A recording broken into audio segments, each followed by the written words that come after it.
మరి విఘ్నేశ్వరుడు పార్వతీదేవి యొక్క కుమారుడు కనుక శ్రీ మహావిష్ణువుకి మేనల్లుడు అవుతాడు. మేనమామల ముద్దు మేలైన ముద్దు.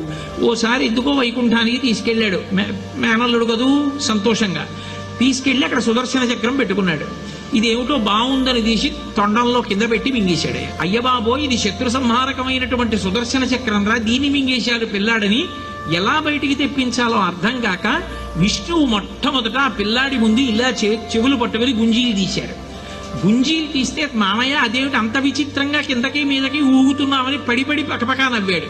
ఆ నవ్వడంలో పొలమారి లోపల ఉన్న సుదర్శన చక్రాన్ని పైకి కక్కాడు. పైకి కక్కడానికి విష్ణువుకి సాధనంగా ఆనాడు గుంజీలు తీశాడు కనుక ఎవరు గుంజీలు తీస్తారో వాళ్ళని చూసి సంతోషించి అనుగ్రహిస్తూ ఉంటాడు. ఇప్పటికీ మీరు పాండిచేరి వెడితే పాండిచేరి రోడ్డు అంతా కూడా గుంజీలు తీస్తూనే కనపడతారు మీకు. విఘ్నేశ్వరుడి యొక్క పూజ అంత తేలిక.